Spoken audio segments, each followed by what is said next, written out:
et M. Séguin, ben, ça va être quand vous voulez. C'est à vous. Bien, merci beaucoup, Mme Desrochers. Vous êtes d'une gentillesse extrême, comme d'habitude. Alors, pour commencer, je tiens à vous rappeler que nous sommes aujourd'hui en huis clos en raison de la COVID-19. Le ministre de la Santé et des Services sociaux, M. Christian Dubé, a adopté l'arrêt ministériel 2020-074 le 2 octobre dernier. En vertu de ce dernier, toute séance publique d'un organisme municipal doit être tenue sans la présence du public, mais doit être publicisée dès que possible par tout moyen permettant de connaître la teneur des discussions entre les participants et le résultat de la délibération des membres. Le procès-verbal de cette séance ainsi qu'un enregistrement seront mis en ligne dès que possible. Je tiens aussi à vous rappeler que les séances sont accessibles aux citoyens sur demande. Tous les détails sont sur le site web de la Ville. Avec le temps, je pense qu'on va finir par le savoir par cœur, mais je suis encore obligé de le lire. Là, les rappels de la COVID-19, parce que c'est compliqué, puis je suis d'accord avec tout le monde que c'est compliqué, mais la Ville est levée actuellement en zone rouge et qu'un couvre-feu est en vigueur de 21h30 à 5h. Nous sommes CMM, mais nous ne sommes pas l'île de Montréal. Donc, c'est 21h30 à 5h. Puis, je répète, et je pense que vous le savez aussi, que c'est important de respecter les mesures sanitaires. Les services municipaux sont accessibles sur rendez-vous. Pour en savoir plus sur les mesures de la Ville, vous consultez le www.il-perrault.qc.ca/coronavirus. La bibliothèque Guy Godin est accessible sur rendez-vous et tous les détails se trouvent sur le même site Internet, /bibliothèque. Je voudrais faire un retour sur certaines questions qui ont été posées lors de la dernière séance du Conseil.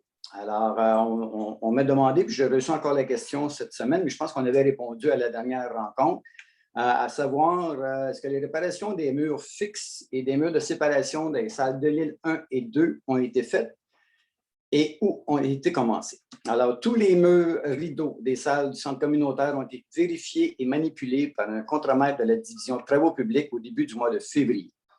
Ce dernier a confirmé que les mécanismes d'ouverture et de fermeture étaient fonctionnels, de même que les portes pour permettre le passage d'une salle à l'autre.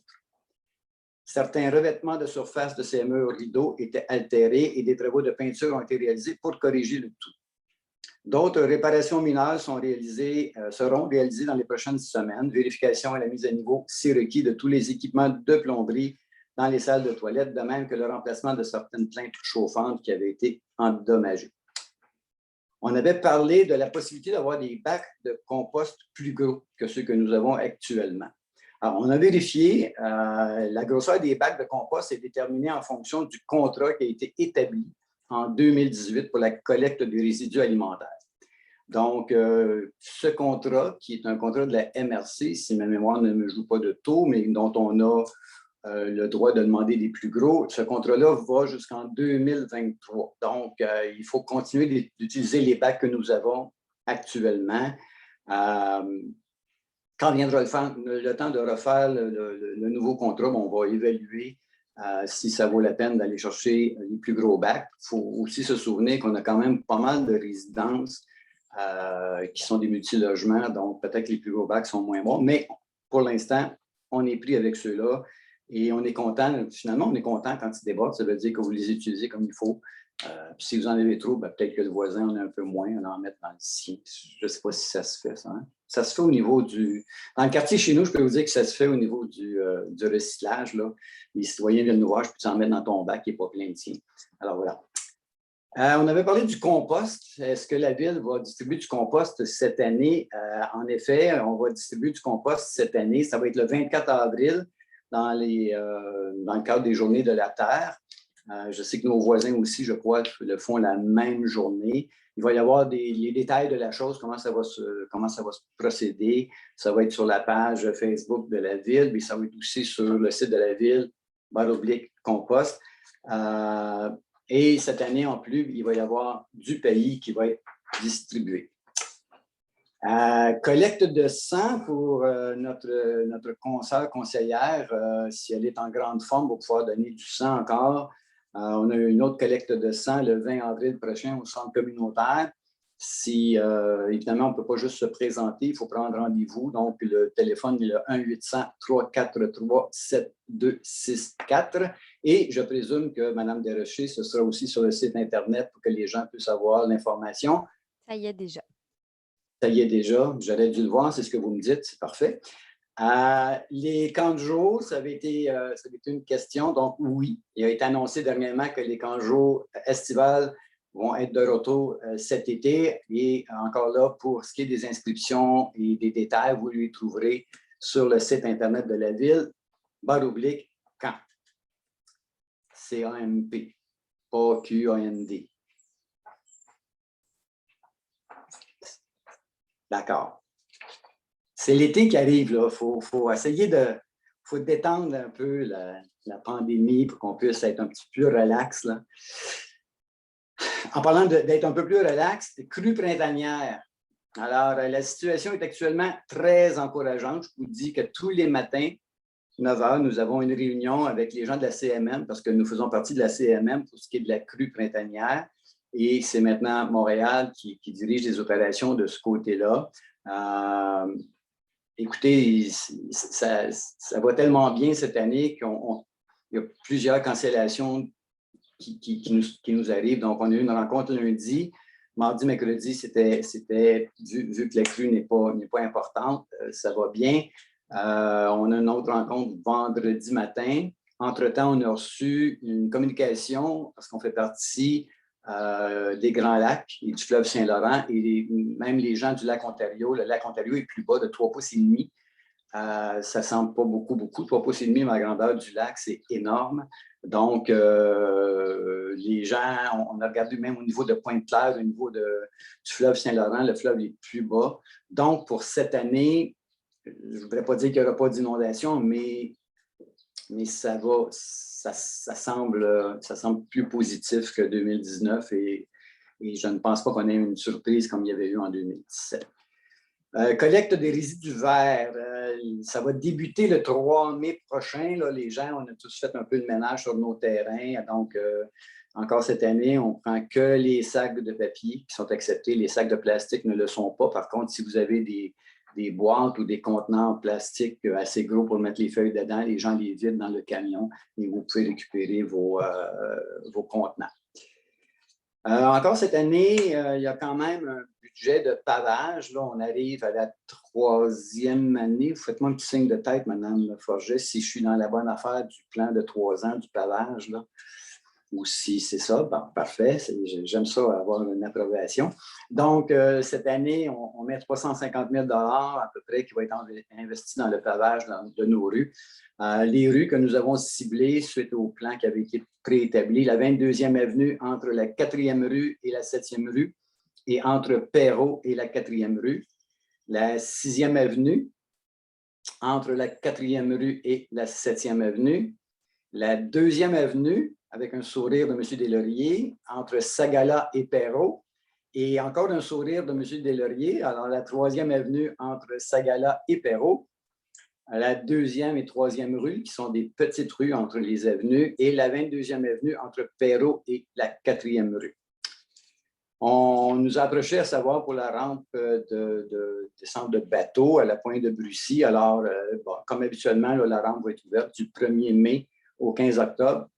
Comme les gens qui l'utilisent le savent, mais si vous êtes nouveau dans la ville, ben, il faut que vous ayez un jeton. Vous devez aller sur le site d'Internet de la ville,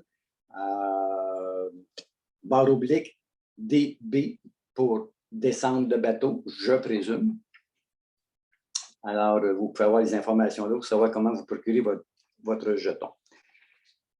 C'est pas pire, ce soir, j'en ai pas mal. Hein? J'aime ça. Donc, Place Mador, les travaux d'aménagement de la Place Mador, autrefois appelée Projet du Boisé, ont débuté dernièrement.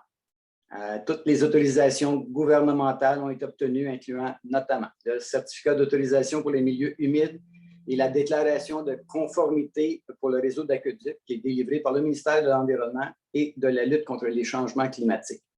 Les exigences municipales étant aussi respectées, la Ville a pu délivrer les permis de lotissement. Alors, les citoyens qui souhaitent avoir plus d'informations, je pense qu'on a une question-réponse qui a été très, très bien montée sur le site de la Ville. site de la ville, /place-madame, et vous allez avoir là plein d'informations pertinentes au sujet.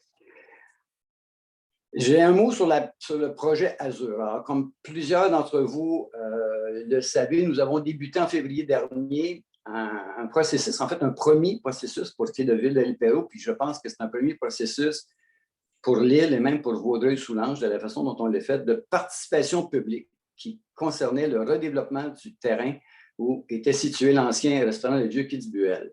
Donc, à la fin de mars, le promoteur a retiré son projet du bâtiment de 4, 6 et 9 étages qui comprenait 170 condos. Hier soir, la Ville a tenu une rencontre de participation publique, la numéro 3. Alors, les citoyens des zones concernées ont pu y présenter des mémoires et participer à des ateliers. Cette dernière rencontre était donc entièrement consacrée à l'écoute des citoyens et citoyennes. Les citoyens se sont prononcés contre l'option d'un projet résidentiel. La grande majorité s'est prononcée en faveur du respect des règles actuelles. Les citoyens souhaitaient conserver un accès à l'eau et, tel qu'exprimé, l'option commerciale répondait minimalement à ce souhait, un peu à l'image de ce qu'offrait à l'époque ceux qui sont sur l'île depuis un petit moment, le restaurant du Vieux Kitzbühel. Donc, pour le moment, il y a une analyse des résultats de la démarche. On va vous revenir entre le mois de mai et le mois de juin, ce que nous disions hier aux citoyens qui ont accédé à la rencontre. Parlant du projet Azur, je souhaite terminer ce mot d'ouverture en vous parlant d'une situation. Plusieurs choses se sont dites et surtout écrites sur les réseaux sociaux depuis la dernière séance du Conseil de ville. Entre autres, sur le projet Azur. Il y a eu beaucoup de désinformation et je vais rectifier ici les faits. Premièrement, le Conseil de ville n'a jamais voté pour le projet Azur. Un conseil de ville vote des règlements et le maire, sauf exception, ne vote pas. On ne peut pas juste dire n'importe quoi et laisser croire aux citoyens qu'un conseil de ville fait n'importe quoi. Alors, quand les gens écrivent, ils devraient s'assurer minimalement de connaître le sujet sur lequel ils s'expriment. De créer toute pièce des affirmations mensongères ne permet d'aucune façon de faire progresser notre ville et nos citoyens. En tant que maire, je ne tolérerai pas que les élus soient personnellement visés par des affirmations erronées, pas plus que je vais le tolérer pour ce qui est du personnel de la ville. Comme élu, il est convenu que l'on soit critiqué, ça fait partie du rôle que l'on a, mais d'aucune façon, les attaques personnelles ne seront tolérées. D'aucune façon. Et sur ce, je vais m'en assurer. Nous avons été élus démocratiquement. Nous consacrons nos énergies à améliorer les services rendus à nos citoyens. Je l'ai toujours dit, ce n'est pas un travail que nous avons comme élus. C'est un privilège que d'avoir cette responsabilité. Alors, comme maire et comme conseiller, ce privilège, on l'a fait du mieux que l'on peut et au meilleur de nos connaissances, mais nous ne laisserons pas certaines personnes sans vergogne laisser planer des doutes sur notre intégrité. Alors, sur ce, je vais passer la parole à Maître Lafrance pour qu'on puisse faire notre soirée de séance publique. Merci beaucoup. Merci. Donc, on passe au point 1, organisation. 1.1, ordre du jour, adoption. Donc, il est proposé d'adopter l'ordre du jour de la séance ordinaire du Conseil municipal du 13 avril 2021 avec les modifications suivantes.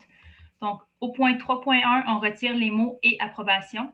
On ajoute le point 3.4 qui est intitulé « Dossier de l'employé, directeur des ressources humaines par intérim, Donald Desabrais, embauche ».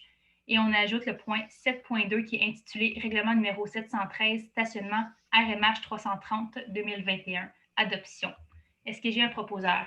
Gabriel Labbé propose. Merci. Un secondaire? Como, je seconde. Parfait. C'est unanime? Oui. Merci.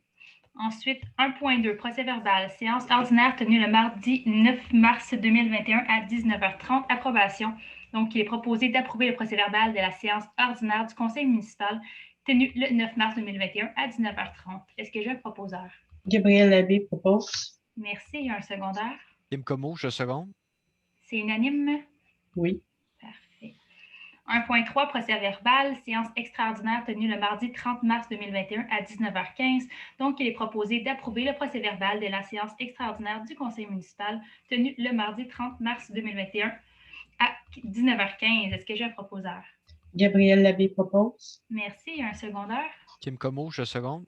Parfait. C'est unanime. Oui. Merci. 1.4, procès-verbal, séance extraordinaire tenue le mardi 6 avril 2021 à 18h30. Donc, il est proposé encore une fois d'approuver le procès-verbal de la séance extraordinaire du conseil municipal tenue le mardi 6 avril 2021 à 18h30. Est-ce que j'ai un proposeur? Gabriel Labbé. Merci. Un secondaire? Kim Como, je seconde. Parfait. C'est unanime. Oui. Merci. Ensuite, 1.5, maire suppléant et substitut à la MRC de Vaudreuil-Soulanges, désignation. Donc, il est proposé de désigner le conseiller Mathieu Auxerre à titre de maire suppléant et de substitut à la municipalité régionale de comté de Vaudreuil-Soulanges pour la période du 14 avril au 10 août 2021. Est-ce que j'ai un proposeur? Propose Karine Gerbet. Merci. Et un secondaire? Je seconde, Marc Deslauriers. Parfait. C'est unanime. Oui. Ensuite, 1.6, EXO, rencontre de démarrage de la refonte du réseau positionnement.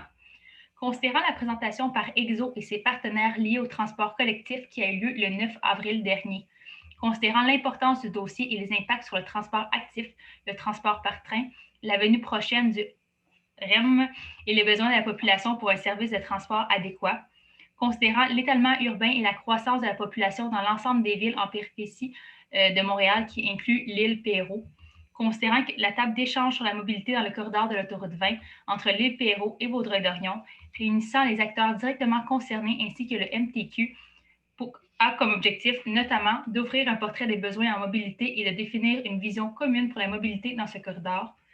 Considérant que la population de l'île Perrot est de près de 40 000 personnes, soit le tiers de la population de Vaudreuil-Soulanges. Considérant qu'EXO ne prévoit pas de changement de tarification pour ce service sur le territoire de Vaudreuil-Soulanges et que la planification de la refonte se fera en collaboration avec les partenaires régionaux et la population. Considérant que les municipalités de l'île Perrot, soit l'île Perrot, Terrasse-Vaudreuil, Pincourt et Notre-Dame de l'île Perrot, souhaitent communiquer les enjeux concernant leur population ainsi que leurs attentes communes face à cette réforme.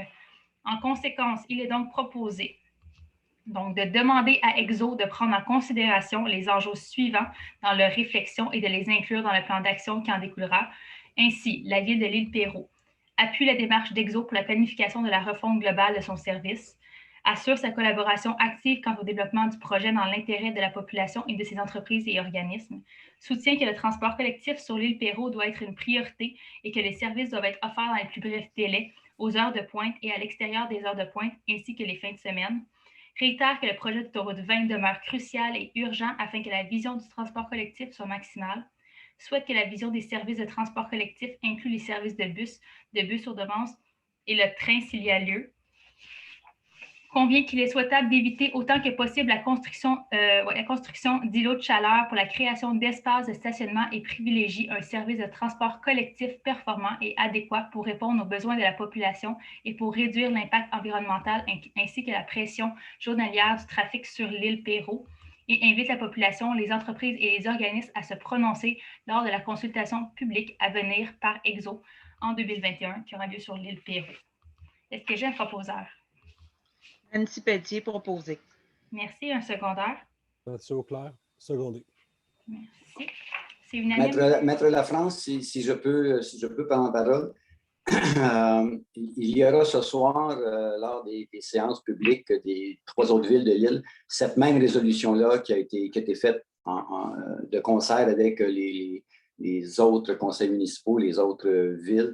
Je pense que c'est important de le souligner qu'on a fait cette résolution-là. Il faut vraiment inviter les gens à participer à ce que EXO va mettre en place, à savoir ce que les citoyens veulent comme transport en commun, les horaires et comment ils veulent voir la chose. Évidemment, vous le savez, nous, on a pris position au niveau de la gare unique à l'île Perrot, qui n'est pas la gare unique, qui est une gare intermodale, mais l'avenue du REM est importante aussi. Mais le transport en commun à l'intérieur de l'île pour nos employés, nos enfants qui vont dans les écoles, qui veulent se déplacer dans différents parcs, Alors, j'invite beaucoup les citoyens là, de Ville de l'Île-Perrot, mais aussi de toute l'île à participer là, à ces rencontres de démarrage de la refonte. Voilà. Merci. Donc, on va passer au point 3, qui est ressources humaines. Donc, 3.1, liste des mouvements de personnel, dépôt. Donc, il s'agit ici d'un dépôt par la directrice générale de la liste des mouvements de personnel pour la période du 9 mars au 10 avril 2021, conformément à l'article 20.3 du règlement sur la délégation de pouvoir et les règles de contrôle et de suivi budgétaire. Donc, on passe au point 3.2, liste des personnes engagées, dépôt et approbation. Donc, il est proposé d'entériner les embauches pour la période du 7 mars au 10 avril 2021, telles que figurant sur la liste déposée par la directrice générale, conformément à l'article 20.3 du règlement sur la délégation de pouvoir et les règles de contrôle et de suivi budgétaire. Est-ce que j'ai un proposeur? Proposé, Karine Bérubé. Merci. Un secondaire? Secondé, Nancy Pelletier. Merci. C'est unanime. Parfait. 3.3, régime complémentaire de retraite de Ville de l'Île-Perrot, politique de financement mise à jour. Donc, il est proposé d'adopter la politique de financement pour le régime complémentaire de retraite de Ville de l'Île-Perrot, mise à jour pour refléter le portrait du régime au 31 décembre 2019. Est-ce que j'ai un proposeur? Proposé, Karine Bérubé. Merci. Un secondaire? Secondé, Marc Delaurier. Parfait, c'est unanime. Oui. 3.4, donc dossier de l'employé, directeur des ressources humaines par intérim, Donald Desabrais, embauche. Donc, il est proposé d'autoriser l'embauche de M. Donald Desabrais pour agir à titre de directeur des ressources humaines par intérim avec les statuts de cadre temporaire et d'autoriser le maire et la directrice générale à signer au nom de la Ville le contrat à intervenir avec M. Donald Desabrais pour donner plein effet à la présente résolution. Est-ce que j'ai un proposeur? Nancy Pelletier, proposé. Merci. Et un secondaire? Secondé, Karine Bérubé. Merci, c'est unanime. Parfait. On passe au point 4, ressources financières. Donc, 4.1, École secondaire du Chêne-Bleu, remise des diplômes 2021, don. Donc, il est proposé d'accorder un don de 500 $ au Centre de services scolaires des Trois-Lacs visant à attribuer 4 bourses de 125 $ chacune aux finissants et finissantes de l'année 2021 de l'École secondaire du Chêne-Bleu lors de la cérémonie de remise des diplômes qui aura lieu le 23 juin prochain, et d'approprier les sommes nécessaires à même le Fonds général au poste budgétaire 02 110 00 970. Est-ce que j'ai un proposeur? Mathieu Auclair, proposé. Merci. Un secondaire? Je seconde, Marc Delaurier. Parfait, c'est unanime. Oui. Ensuite, 4.2, Montérégie West Community Network, gratuité de salle pour le Youth Gala, report à l'année 2022. Donc, considérant que par la résolution 2020-06-167, le Conseil a autorisé le report en 2021 d'une gratuité de salle pour la tenue du Youth Gala qui n'a pas eu lieu en 2020 en raison de la pandémie, considérant qu'en raison de la crise sanitaire incessante et d'un retour à la normale incertain dans les prochains mois, le Montérégie West Community Network souhaite reporter à nouveau l'événement. En conséquence, il est donc proposé de déplacer la gratuité de salle prévue le 28 mai prochain pour la tenue du Youth Gala du Montérégie West Community Network au 27 mai 2022. Est-ce que j'ai un proposeur? Nancy Pelletier, proposé. Merci. Et un secondaire? Je seconde, Marc Delaurier. Merci. C'est unanime. Oui. Parfait. 4.3, débourser chèques et engagements financiers mars 2021. Donc, il est proposé d'accepter et d'autoriser le paiement des déboursés pour le mois de mars 2021, totalisant 1 342 759 et 9 sous, et de prendre acte de la liste des chèques et des engagements financiers pour cette même période. Est-ce que j'ai un proposeur? Proposé, Karine Bérubé. Merci. Un secondaire? Secondé, Marc Delaurier. Parfait, c'est unanime. Oui. Merci. Donc, on passe au point 7, législation et affaires juridiques. Donc, 7.1, règlement numéro 714, tarification, avis de motion et dépôt du projet. Est-ce que j'ai un conseiller, une conseillère qui veut faire l'avis de motion et le dépôt du projet? Je donne l'avis de motion, Nancy Pelletier. Merci. Donc, conformément à l'article 356 de la loi sur les cités et villes, la conseillère Nancy Pelletier donne l'avis de motion de l'intention de soumettre pour adoption à une séance subséquente le règlement numéro 714 qui est intitulé « Règlement sur la tarification de certains biens, services et activités » et dépose le projet de règlement. Donc, point 7.2, règlement numéro 713, stationnement, donc le RMH 330, adoption. Donc, à titre informatif, il n'y a aucun changement entre la version qui a été déposée et l'avis de motion là, du mois dernier et le projet de règlement qui est soumis pour adoption. Donc, attendu que les municipalités locales ont le pouvoir d'adopter des règlements relatifs au stationnement, attendu que le conseil municipal désire remplacer la réglementation relative au stationnement, considérant qu'un avis de motion a été donné par la conseillère Gabrielle Labbé avec dépôt du projet de règlement lors de la séance du conseil municipal tenue le 9 mars dernier, et considérant que toutes les autres formalités prévues à l'article 356 de la loi sur les cités et villes ont été respectées. En conséquence, il est donc proposé d'adopter le règlement numéro 713 qui est intitulé « Règlement relatif au stationnement RMH 330 ». Est-ce que j'ai un proposeur? Gabrielle Labbé propose. Merci. Et un secondaire? Je seconde Marc Deslauriers. C'est unanime? Oui. Donc, on passe au point 11, gestion du territoire. Donc, 11.1, toponymie, place Mador, croissant des Trèfles et rue des Sorbiers, demande d'officialisation.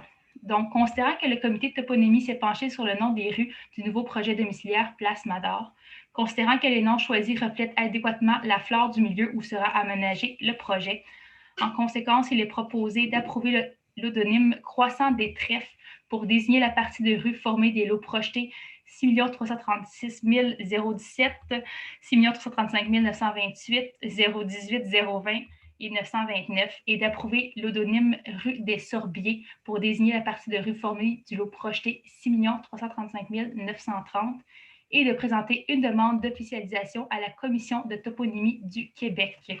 Est-ce que j'ai un proposeur? Je propose Kim Como. Merci. Et un secondaire? Gabrielle Labbé, seconde. Merci. C'est unanime? Oui. Parfait. Point 11.2, 106 boulevard Don Quichotte, porte 110, zone C, 25, PIA, enseigne détachée et murale pour le commerce Chico, boutique d'animaux. Donc, considérant qu'une demande de permis d'enseigne détachée et murale a été déposée pour le commerce Chico, boutique d'animaux, situé au 106 boulevard Don Quichotte, considérant que cette demande consiste à remplacer 2 enseignes, dont une murale et une sur pylône communautaire, considérant que la zone visée est assujettie au règlement sur les plans d'implantation et d'intégration architecturale, donc PIA, considérant que le 24 mars dernier, le comité consultatif d'urbanisme a vérifié la conformité du PIA aux dispositions du chapitre 2 de ce règlement, considérant que le PIA est conforme au règlement et considérant que le conseil municipal a pris connaissance de la recommandation du CCU. En conséquence, il est donc proposé que le préambule fasse partie intégrante de la présente résolution et d'approuver le PIA relatif à la demande de permis d'enseigne détachée et murale qui a été déposé pour le commerce Chico, boutique d'animaux, situé au 106 boulevard Don Quichotte. Est-ce que j'ai un proposeur? Au grand plaisir de Monsieur le maire, j'avais proposé. Merci. Et un secondaire? Nancy Pelletier, secondé. Merci, c'est unanime. Parfait. Ensuite, 11.3, 110-114 Grand Boulevard, lot 4 281 226 et 227, dérogation mineure pour le commerce Tim Hortons. Considérant qu'une demande de dérogation mineure au règlement de zonage a été déposée à l'égard du commerce Tim Hortons situé au 110-114 Grand Boulevard, ayant pour objet d'autoriser que 2 enseignes pour un service à l'auto soient installées pour une seule allée de commande à l'auto, alors que le paragraphe 1 du premier alinéa de l'article 293 autorise 2 enseignes uniquement dans le cas où l'allée de service à l'auto comprend 2 voies parallèles et 2 postes de commande. Donc, on peut inviter, là, je ne sais pas si c'est des citoyens, là, lever la main qui sont ici pour se faire entendre relativement à cette dérogation mineure-là. Moi, je n'ai pas reçu de commentaires écrits là, à cet effet-là. Je ne pense pas qu'il y ait personne d'autre qui ait rien reçu.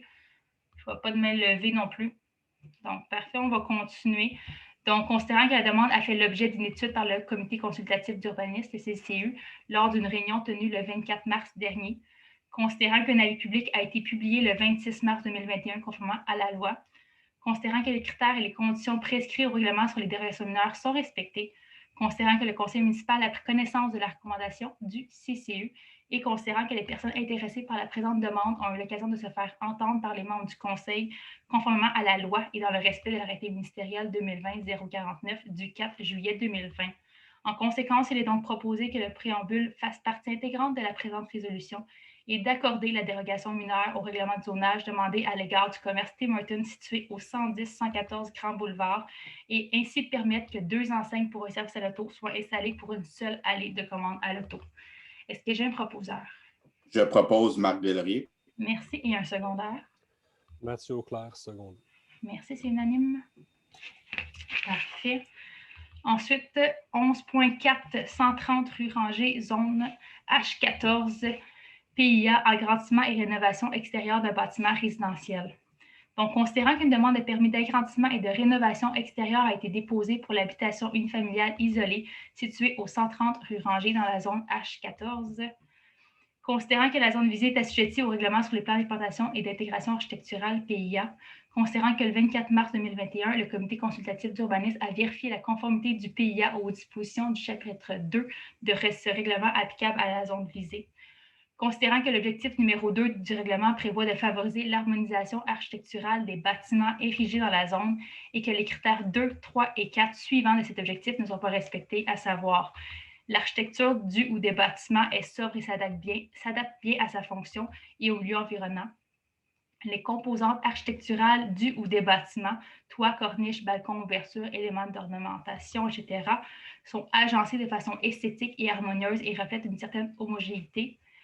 Et les parements extérieurs des bâtiments sont constitués de matériaux de qualité. Les matériaux utilisés s'agencent bien entre eux et avec ceux des bâtiments voisins. De plus, les couleurs de ces parements s'harmonisent bien avec celles du bâtiment et des bâtiments voisins. Donc, aussi considérant que l'objectif numéro 4 du règlement prévoit d'harmoniser l'apparence des bâtiments tout en évitant la répétition et que le critère 1 suivant de cet objectif n'est pas respecté, soit les composantes architecturales des bâtiments sont compatibles avec celles des bâtiments qui leur sont adjacents.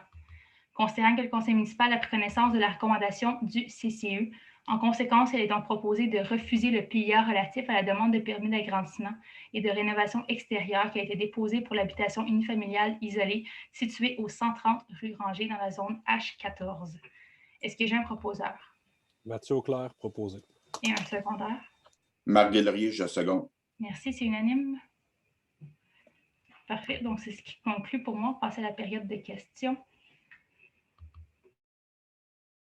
Oui, donc bonsoir à tous. Si vous avez des questions, là, je vais vous inviter à lever la main. Comme je disais, grâce à l'outil dans le bas de l'écran, c'est écrit lever la main. Donc, j'ai Mme Villeneuve qui a une question. Ensuite, Mme Roy, je vais laisser la parole tout d'abord à Mme Villeneuve. Je vais vous autoriser à parler, puis vous allez devoir accepter l'autorisation que je vais vous envoyer. Puis ensuite, votre micro va être actif. On pourra vous confirmer qu'on vous entend bien. Mme Villeneuve, c'est à vous.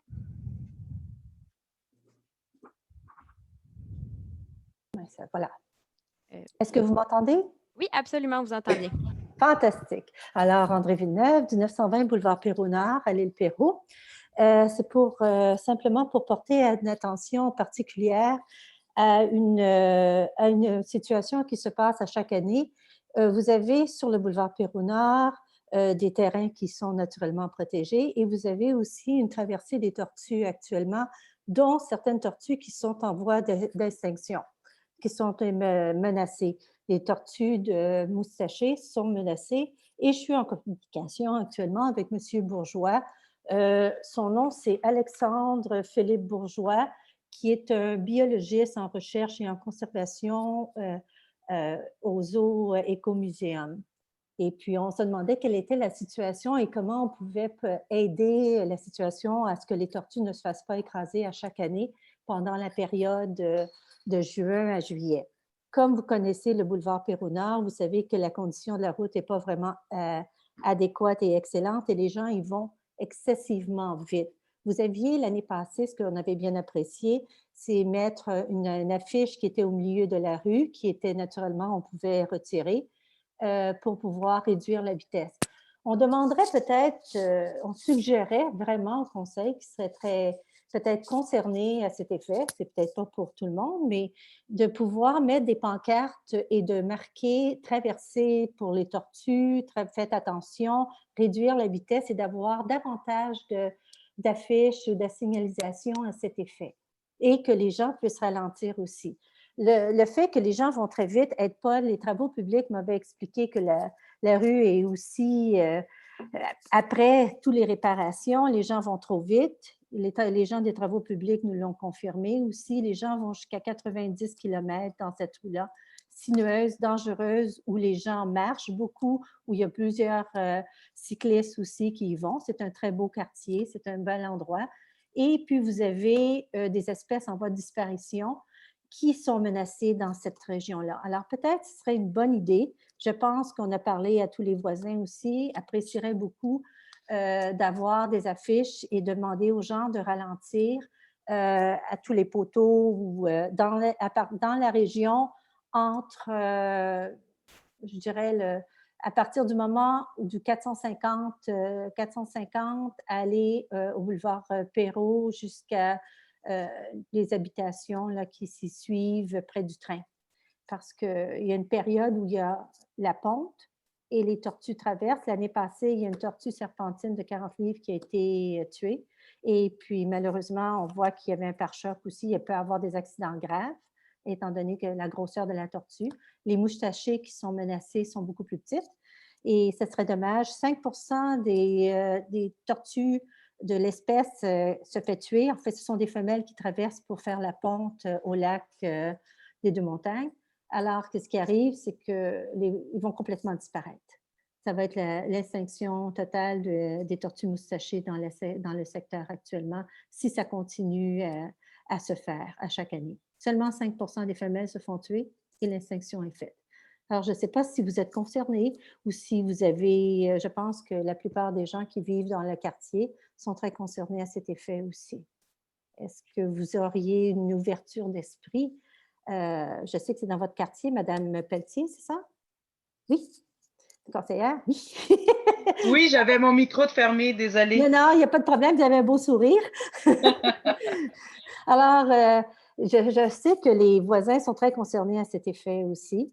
Et puis, ce serait peut-être une bonne idée de penser, ce ne serait pas très cher pour la ville de faire des affiches et puis de trouver une solution pour ralentir également les automobilistes, pour les cyclistes et puis les gens qui marchent, les gens qui font fréquemment des marches à tous les jours, je pense, trouvent assez difficile de voir des gens qui font du 90 km. On sait que ce n'est pas des gens de l'île Perrault, c'est des gens de Terrasse-Vaudreuil en général qui font la vitesse, mais sans pancarte, c'est sûr qu'il est plus difficile. Peut-être des dos d'âne temporaires comme à Katimavik, à Notre-Dame de l'île Perrault, qui pourraient être mis. Vous savez, les autres pendant l'hiver, parce que naturellement, quand vous faites, quand on retire la neige et quand il y a le déneigement se fait, je peux comprendre que les dos d'âne ne sont pas pratiques. Mais dans un cas comme celui-ci, et les travaux publics aimeraient aussi, je pense à ceux que j'avais parlé, je ne me souviens plus de la personne avec qui j'ai eu une conversation, que la vitesse soit réduite également pour pouvoir permettre peut-être que l'asphalte respire un peu mieux dans les coins parce que la rue est très abîmée actuellement. Merci beaucoup pour votre intervention, Mme Villeneuve. Si vous pouviez juste nous transférer ou à Mme Desrochers, là, Mme Pelletier? Ou à Mme Pelletier, là, les coordonnées de M. Bourgeois. Avec plaisir. Je pense que c'est intéressant de savoir qu'il y a chez nous quand même là, des espèces là, qui sont précieuses à la biodiversité.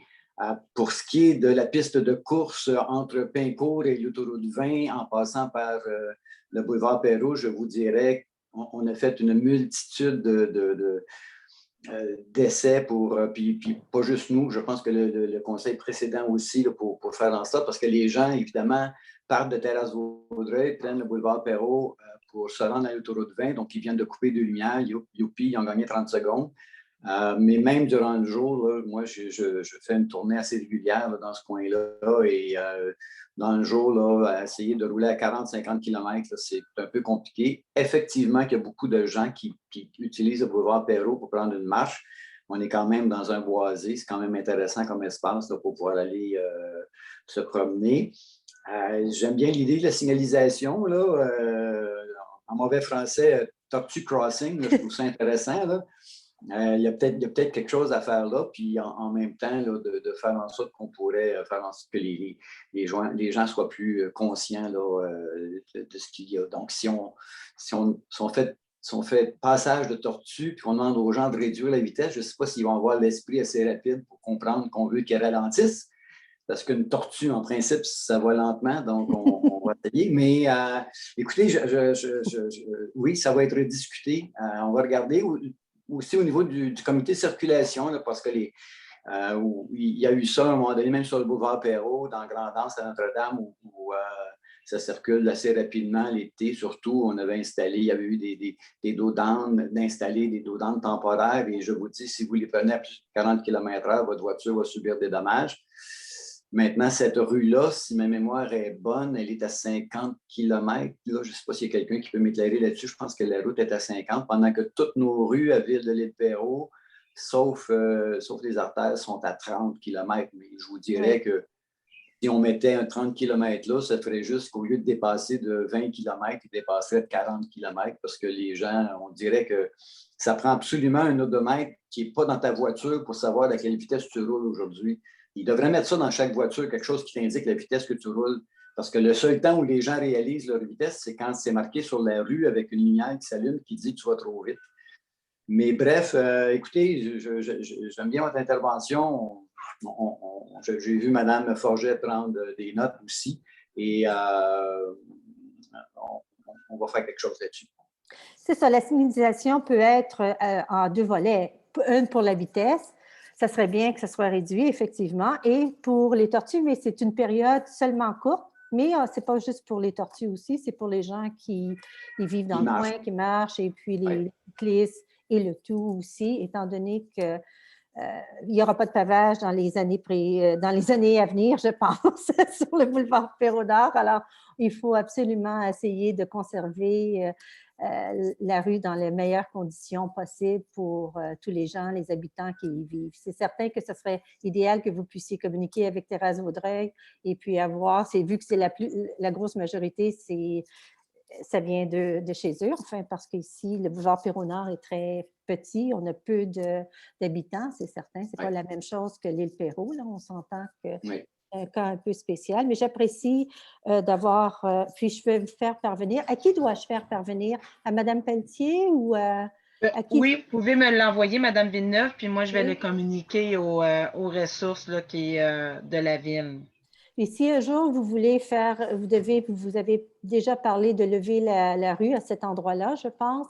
Je ne sais pas si ça va se faire dans les années à venir, mais les ponçons aussi seraient intéressants à regarder à ce moment-là parce que vous en avez déjà des ponçons entre un secteur et l'autre secteur du boulevard Perrault-Nord, étant donné que l'eau doit circuler au printemps.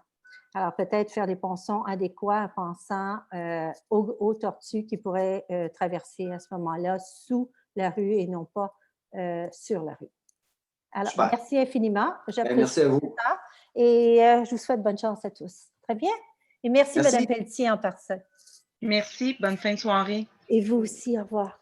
Merci, Mme Villeneuve. Bonne soirée. Je vais maintenant donner la parole à Mme Roy. À l'instant. Madame Roy, ça va être à vous quand vous voudrez. Bonjour à vous. Allô? Bonjour. Merci pour le compost. On va pouvoir chercher ça le 24, que j'ai bien entendu. Oui. Je voulais savoir, dans votre nouveau département de boucherie et de chair à saucisse, il y avait des avancements pour les poules perrotoises? Non. Par contre, pour avoir parlé avec le maire voisin de notre ville, Monsieur Cardinal, me disait qu'il y avait quand même, à Pinco, ils ont décidé de ne pas y aller. Là, il n'y en aura pas de poule pondeuse à Pinco pour la prochaine année ou pour les prochaines années. Par contre, il y a un projet qui semble intéressant, puis je ne suis pas allé voir, là, bien honnêtement, je ne suis pas allé m'informer, mais il y a un projet avec les étudiants, les élèves. Au Chêne-Bleu, on est un élève ou on est un étudiant, là? Corrigez-moi quelqu'un. Bref, avec les enfants qui fréquentent le Chêne-Bleu, pour avoir des poules. Et je ne sais pas, Nancy, tu sembles avoir un signe de tête. Est-ce que tu connais le projet? Parce que c'est le projet vert avec le comité jeunesse à Presqu'île puis le Chêne-Bleu. Puis, la ville de Pinco va donner une autorisation spéciale pour les poules pondeuses parce que le concept, c'est de faire aussi des paniers alimentaires. Les étudiants font tout pousser. Donc, ils font pousser des champignons, ils font vraiment, là, ils ont un système génial avec des arbres à noix, des arbres fruitiers, etc. Fait que, donc, il manquait, entre autres, ce volet-là là, des poules pondeuses. Mais c'est vraiment à partir des étudiants et des enseignants aussi qui sont très impliqués dans le projet. Donc, pour ce qui est de nous, pour ce qui est du projet, je vais vous dire bien honnêtement, là, je pense qu'on va avoir depuis un peu plus qu'un an, mars, avril, mai, juin, oui, depuis 14 mois, là, le département était quand même au niveau de l'urbanisme. C'était assez long d'avoir du personnel. Là, depuis 14 mois, ce n'était pas rempli. Maintenant, on a notre directrice qui est en place.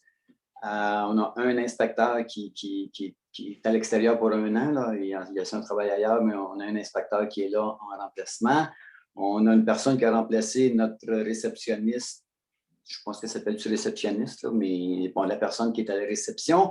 Et on a embauché là, le coordonnateur à l'urbanisme qui va rentrer en poste le 26, si ma mémoire est bonne. Et là, on va essayer de rattraper un petit peu pas mal le retard qui a été malheureusement accumulé. Les demandes de permis, on pensait l'an dernier que c'était incroyable le nombre de permis qui entraient. Ben, on ne savait pas c'était quoi le mot incroyable parce qu'il en rentre encore plus cette année. Les gens étant beaucoup plus conscients qu'on va être, j'allais dire, pognés à la maison.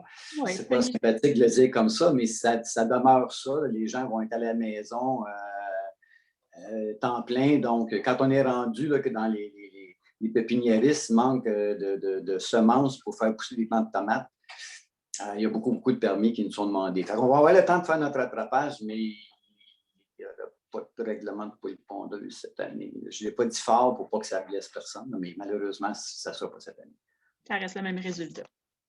Ça reste le même résultat, mais là, maintenant, on a du personnel. C'est bon.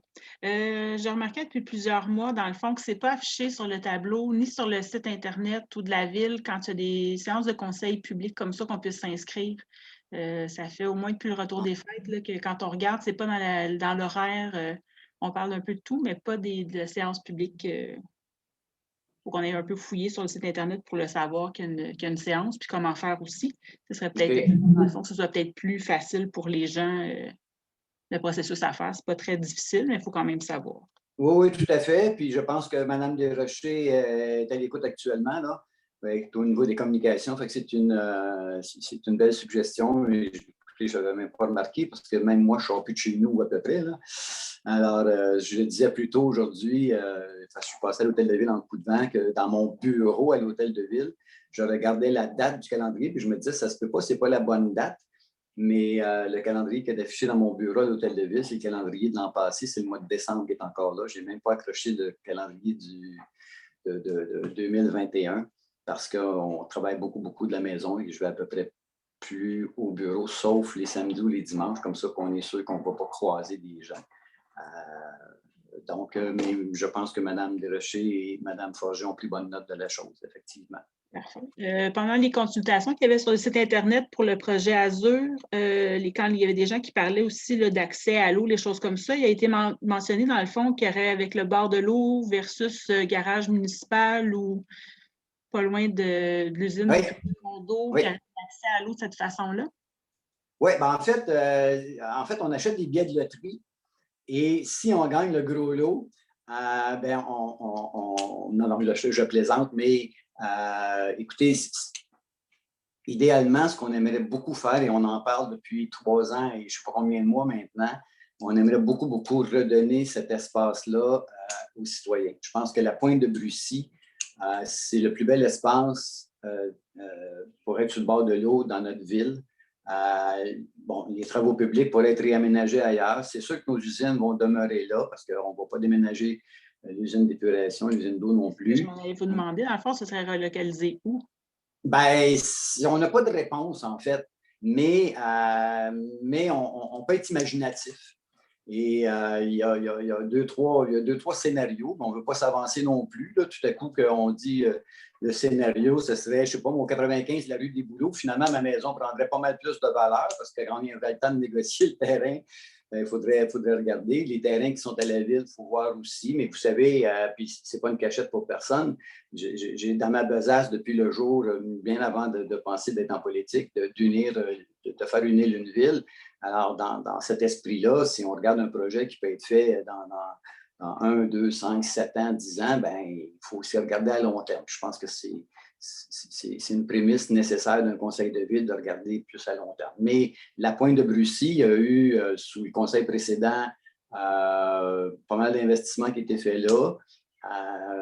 Maintenant, la descente à bateau qui est là, qui est automatisée, est utilisée. Moi, je vais régulièrement à la Pointe de Brucy dans ma tournée là, de ville. Je vous dirais, il y a presque toujours quelqu'un d'ici à la Pointe de Brucy sur nos tables à pique-nique, sur les bancs qui vont là uniquement pour relaxer, pour prendre leur temps. Donc, on va voir, mais disons que ce serait effectivement dans les plans, là, pas dans les plans, c'est dans nos pensées. Et nos pensées s'activent beaucoup pour faire quelque chose qui serait un gros wow, il me semble. Qu'est-ce qui serait fait pour les odeurs? Parce qu'on s'entend que quand on a le vent en face, les eaux usées, ce que ça sent? Oui, bien, dans la nouvelle usine, parce que l'usine d'épuration, là, on va commencer les travaux sous peu. Là. Je ne sais pas ce que ça veut dire sous peu. Ça, c'est un mot de politicien, sous peu. Mais on va commencer les travaux éventuellement. Tiens, c'est mieux. Et dans les nouvelles normes, je pense que c'est beaucoup moins dommageable que ça l'était dans l'usine qui a quand même 25-30 ans. Les façons de procéder sont de beaucoup plus adéquates pour ce qui regarde les odeurs. C'est ce qu'on nous dit. Les ingénieurs nous disent ça, donc il faut les croire, c'est des ingénieurs. C'est bon. Puis, dans le fond, il n'y aurait pas question d'enlever le terrain de soccer, quelque chose comme ça. Il y a des remarques qui disaient ça aussi par rapport à mettre le garage municipal à cet endroit-là. Écoutez, tout est sur la table, mais on ne va pas enlever un équipement si on ne peut pas le remplacer pendant qu'on sait qu'il est grandement utilisé. Excellent. Donc, non, c'est pas... non. Parfait. Puis dans le journal, je ne me trompe pas, le métro, il y avait une sortie publique du maire de Terrasse-Vaudreuil par rapport à Exo. Oui.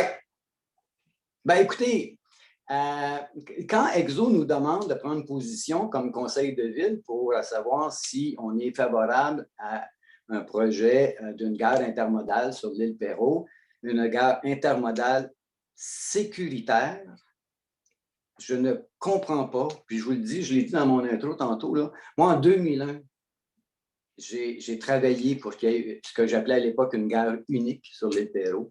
Je pense qu'on est en 2021, ça fait 20 ans qu'on travaille là-dessus.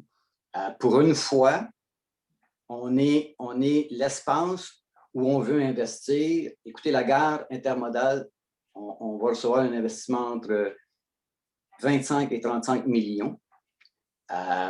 C'est un espace de gare où il y aura un passage souterrain pour passer sous les voies ferrées, où il y aura du stationnement suffisamment, où il y aura des autobus qui vont pouvoir partir de notre gare et se rendre au REM.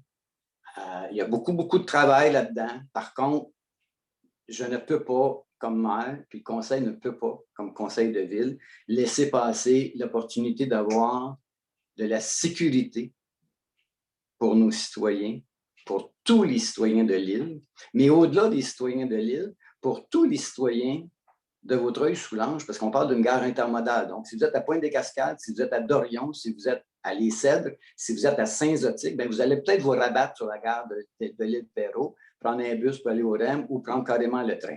C'est sûr que là, on nous dit, ben, écoutez, là, si tu regardes dans le stationnement de la gare actuellement, là, puis je la vois tous les jours, là, pendant qu'il y avait 260 véhicules, il y en a 40.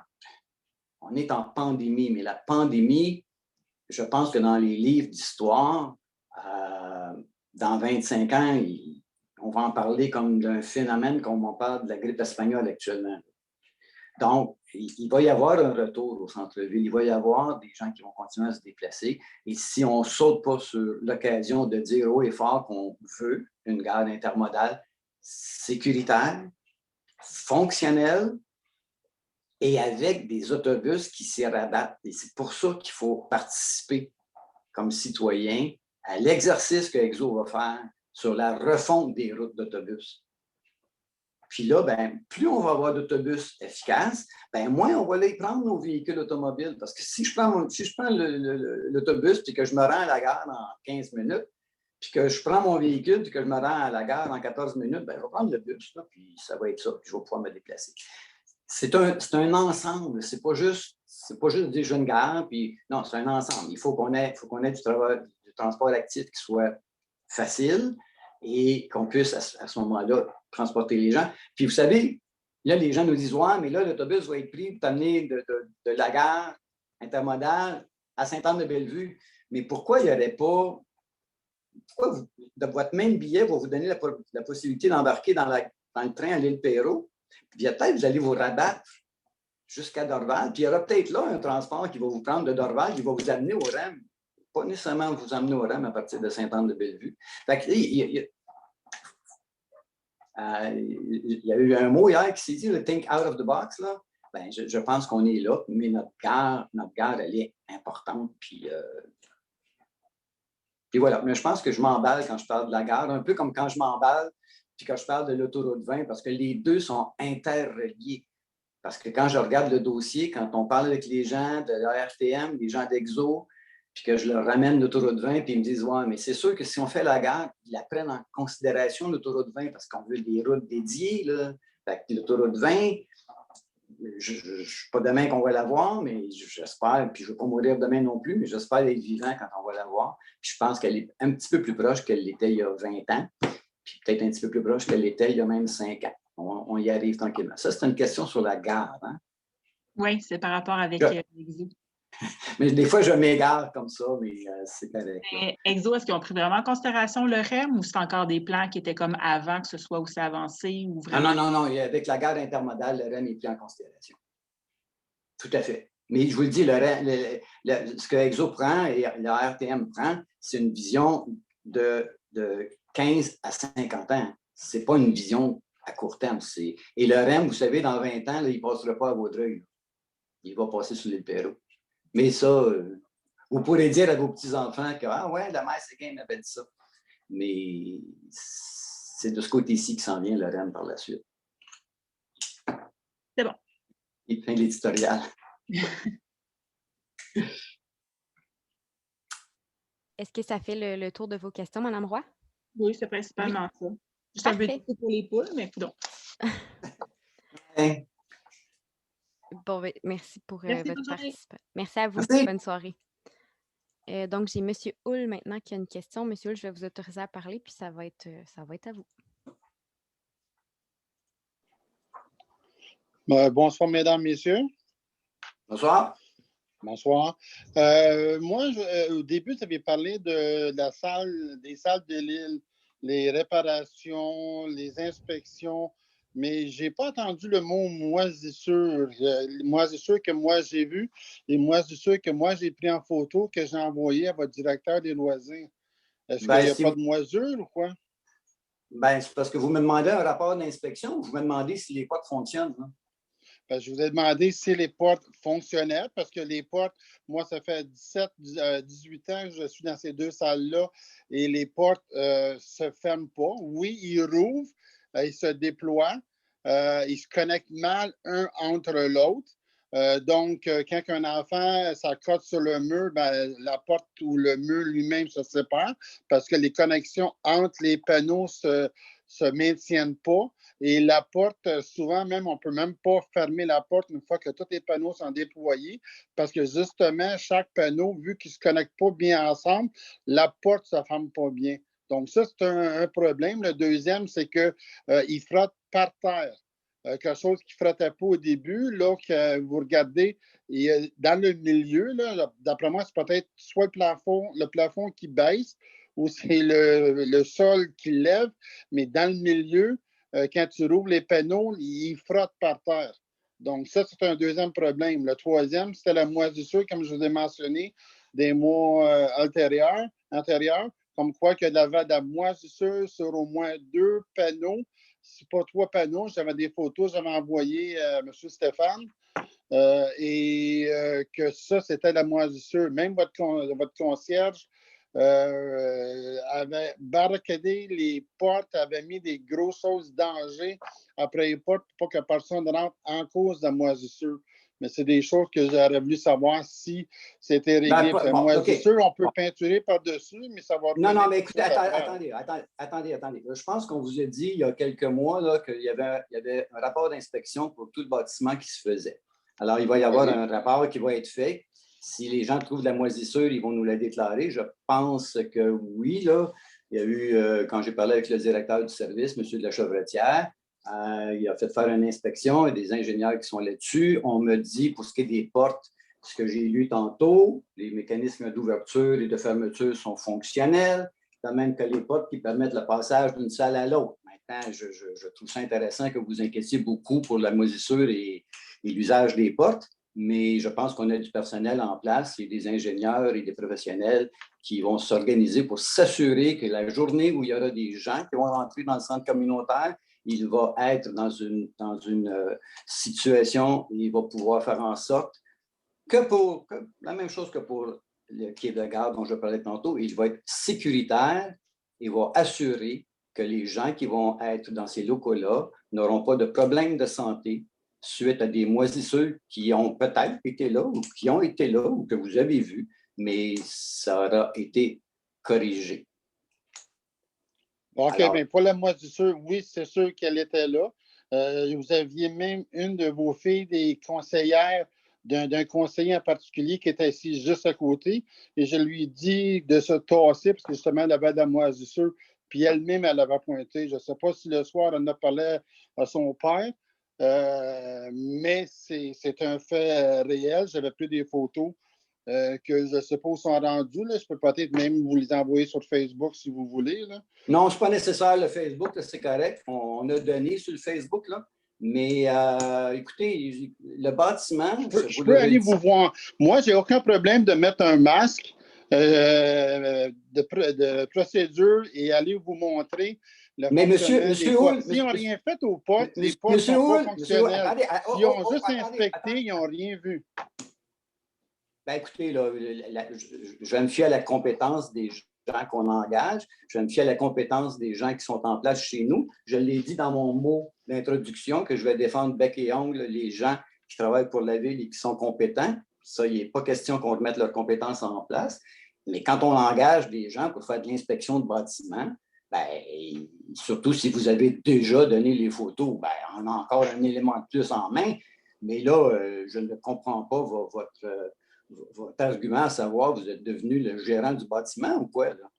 Non, pas du tout. C'est que j'ai, quand on a les activités des danses, les enfants sont assis à côté. Et ça m'a personnellement touché de voir qu'il y avait ce problème-là. Et comme vous savez tous, la moisissure, ce n'est pas un petit problème. C'est un gros problème. Et normalement, pour se débarrasser de ça, c'est d'enlever si vous avez ça dans votre sous-sol, permettons, il faut enlever votre chyproc, enlever le bois, puis quasiment recommencer à neuf. C'est à ce point-là que la moisissure, c'est important. Et quand j'ai vu ça, et quand j'ai vu des élèves assis tout près, puis on parle des élèves entre 3 ans et 12 ans, je trouvais que c'était vraiment pas approprié qu'on peut retrouver cela. Et j'ai une chance qu'il n'y a pas de parents qui l'aient vu, parce que si des parents l'auraient vu, probablement qu'il y aurait eu plus de monde qui l'aurait mentionné. Mais regarde, là, ça, c'est entre vous et moi. Moi, non, c'est pas entre vous et moi. Tout simplement pour être sûr que la belle bâtisse qu'on a du centre communautaire reste fonctionnel à 100% et surtout sécuritaire, autant pour les murs qui décrochent que la moisissure. Là.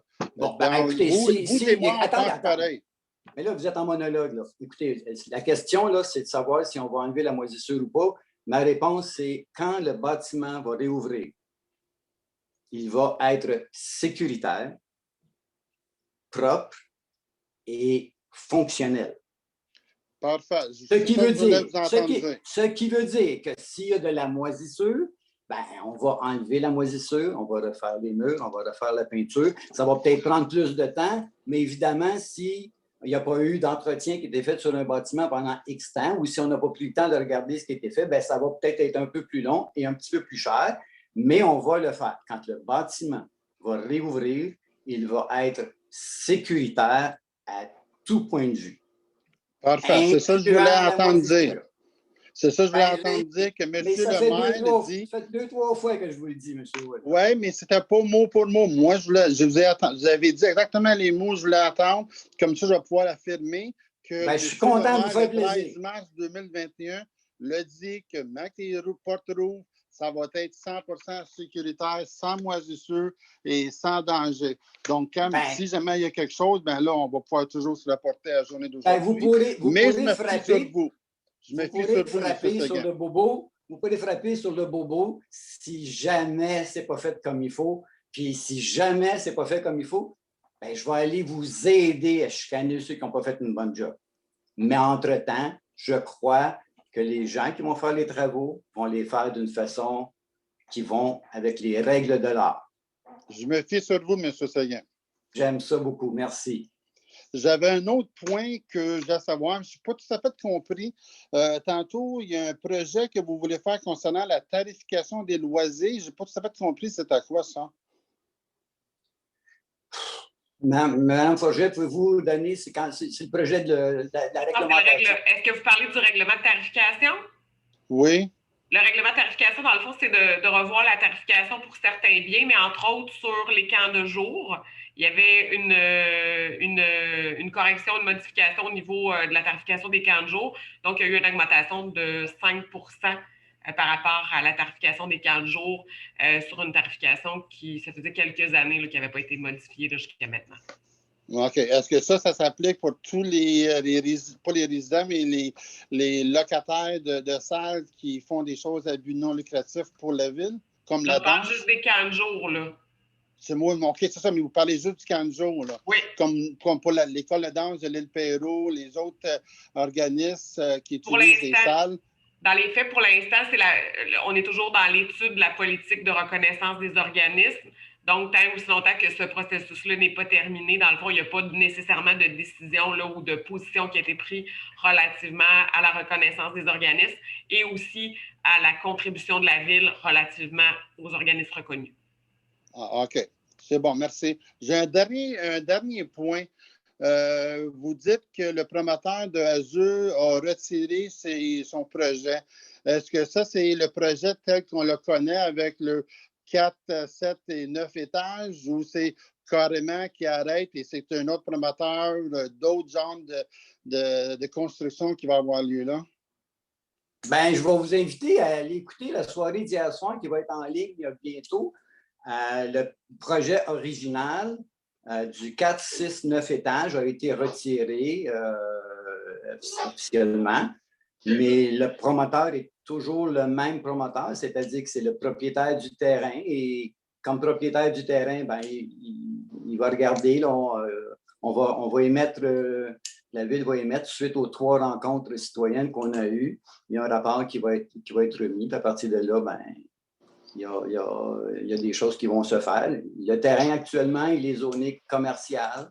Donc, on va voir ce qui va se passer avec le terrain. Puis si le promoteur décide de faire un commercial, ben, il fera un commercial. C'est également zoné 2 étages. Est-ce qu'il y a des possibilités qu'il y ait des changements de zonage pour accommoder plus que 2 étages? Je vais vous retourner à la soirée d'hier, si vous pouvez aller écouter. Pour l'instant, il n'y a rien qui est sur la table, puis le conseil n'a pas voté pour ça, là. On ne vote pas pour des projets, on vote pour des règlements. Et il n'y a pas rien qui est sur la table de déposer à l'urbanisme pour l'instant. On a fait nos rencontres citoyennes où les gens pouvaient s'exprimer, pouvaient nous dire quel était leur point de vue. Les gens qui étaient dans les zones contiguës étaient invités. Mais tout ça est en ligne, je pense, à partir de demain, si ma mémoire est bonne, n'est-ce pas? Oui, Mme Forget me dit que oui. Jeudi ou plus tard. Jeudi, OK. On va aller écouter ça avec intérêt. Ben, je vous remercie et je vous souhaite bonsoir à tous. Là. Merci beaucoup. Merci, M. Hull. Donc, j'ai M. Malartre qui a une question maintenant. M. Malartre, je vous autorise à parler, donc ça devrait apparaître dans quelques secondes. C'est à vous quand vous voulez. Oui, bonsoir. Je m'excuse, j'ai dû m'accrocher à ma souris. Je voulais juste un commentaire pour clore les consultations publiques sur Azur, mais je pense que M. le maire l'a bien exprimé au début dans ses commentaires au début. Ah, d'accord. Mais j'en profiterai quand même pour lui demander, est-ce que c'est historique, les consultations publiques à l'île Perrot? De mémoire, il n'y en avait jamais eu auparavant. Est-ce que c'est un processus qui est pour la première fois qu'on l'a utilisé? C'est la première fois qu'il est utilisé comme une vraie consultation publique, c'est-à-dire On présente un projet, la ville regarde le projet, on le bonifie comme on pense qu'il peut être bonifié et on le présente aux citoyens pour avoir leur vision. Et c'est pour ça, je l'ai encore redit hier soir, c'est pour ça que le conseil, on était présent à l'écoute. Moi, j'ai 22 pages de notes, là, puis on les réécoute. Puis l'idée, c'est de voir qu'est-ce que le citoyen veut. Puis bon, vous êtes dans un journal, vous savez que c'est de plus en plus populaire et que ça se fait de plus en plus. C'est ce qu'on va faire avec EXO pour ce qui est du transport en commun, des services qu'on peut avoir. Mais c'était une première pour la ville de l'Île-Perrot, c'était une première pour l'Île-Perrot dans cette vraie formule-là d'écoute de citoyens. Puis je vous dirais que c'est probablement la première dans Vaudreuil-Soulanges. Ça se fait plus dans des quartiers de Montréal là, depuis un petit peu plus longtemps, mais c'est une démarche là, qui nous amène avec une démocratie de transparence. Oui, absolument. Et puis, les commentaires que j'ai reçus des citoyens hier, c'est évident, durant le processus, la première consultation, surtout la deuxième consultation qui a déraillé complètement, les gens, les esprits sont échauffés, les gens avaient beaucoup de peur aussi, ces gens-là avaient peur de perdre leur qualité de vie, tout ça. Mais hier, les commentaires que j'ai à la suite de la consultation d'hier, c'est que les gens sont agréablement surpris du déroulement. Ils ont vu un processus qui était bien rodé, rendu à ce point-là, puis ils ont l'impression que oui, en effet, ils ont été écoutés. Leurs commentaires ont été écoutés. Et puis, c'est un processus qui est à ce point-ci qu'ils considèrent, les commentaires que j'ai eus, que le processus est bien rodé. Et puis, d'autres personnes m'ont dit, on n'a jamais vu ça à l'Île-Perrot. On n'a jamais demandé notre opinion pour des choses comme ça. Oui, on était un petit peu... Les gens ont été un petit peu irrités par le processus au début, mais bon, c'était la première fois et puis tout ça. Mais en bout de ligne, ils disent finalement, on est bien quand même content du résultat parce qu'on a été écoutés. On nous a écoutés. Les gens se disent, bon, c'est historique, c'est la première fois. Est-ce qu'on va revoir ça? Et puis, est-ce que ça va aussi inspirer les autres municipalités dans la région à faire des processus similaires? Puis ça semblerait être le cas maintenant si on voit ce qui va se passer avec EXO. Ben, je pense que oui. Écoutez, la deuxième rencontre que nous avons eue, ça aussi, je l'ai mentionné hier. Ce que vous qualifiez de dérailler. Le terme est un petit peu fort. Oui, un peu. Mais l'idée, c'est qu'il y avait eu beaucoup d'affirmations qui étaient sorties à gauche et à droite. Beaucoup de choses que les citoyens se posaient des questions. Vous savez, comme c'est un nouveau processus, comme toute nouvelle chose, on a nos habitudes de nos anciennes. Et on ne s'en allait pas farcir un projet, on s'en allait écouter les citoyens. Qu'est-ce que vous aimeriez? Comment vous le voyez? Comment ça peut être bonifié? Et non pas, voici le projet, puis that's it, puis voilà. Alors la première rencontre, bon, c'était la présentation du projet, il fallait le faire. Puis suite à la première rencontre, mais les vieux réflexes sont venus. À dire, ben c'est pas ça qu'on veut, c'est pas ça qu'on veut, puis vous nous farcirez pas ça. Mais c'est pas ça, là. On veut savoir comment vous le voyez. Mais il fallait à la deuxième rencontre que l'administratif de la ville éclaircisse des points importants. Vous le savez, là, vous suivez les villes, une ville ne peut pas être déficitaire. Et là, on nous disait qu'on avait un budget où on était déficitaire, c'est impossible. Alors, il fallait rectifier ces tirs-là. Il fallait aussi reparler. Un plan d'urbanisme, là, c'est pas nécessairement juste couler dans le béton non plus. Là. Ce qui est vrai aujourd'hui n'est peut-être plus la même chose demain. Puis une ville, ben, c'est comme le restant des choses, ça évolue. Mais je vous dirais qu'on était extrêmement contents et satisfaits de la soirée d'hier qui a, somme toute, été là, la soirée citoyenne. Puis vous le dites vous-même, là, les gens qui ont communiqué avec vous vous font des commentaires qui sont positifs. Oui, absolument. Alors, c'est ça, c'est le facteur historique. Et puis, j'ai même des gens qui ont dit on est chanceux, dans d'autres municipalités, ils n'ont peut-être même pas ce processus-là. On essaie de leur passer des changements en sourdine et puis... ils ont juste à tout déménager à la ville de l'Île-Perrot. On va leur faire de la place. Je vous remercie beaucoup, M. le maire. Plaisir. Au revoir. Donc, merci, M. Malartre. Je vais fermer votre micro. J'ai plus de main levée, donc je pense qu'à moins que ça se lève dans les 5 prochaines secondes, je pense qu'on va pouvoir conclure la séance. Donc, Zoé, c'est à toi. 5 secondes sont écoulées, oui. Donc, 14, lever l'Assemblée. Donc, il est proposé de lever l'Assemblée à 20h46. Est-ce que j'ai un proposeur? Gabriel Labbé propose. Merci. Et un secondaire? Kim Como, je seconde. Parfait, c'est unanime? Oui. Merci beaucoup. Merci. Bonne soirée tout le monde. Bonne soirée tout le monde. Bye. Bonne soirée.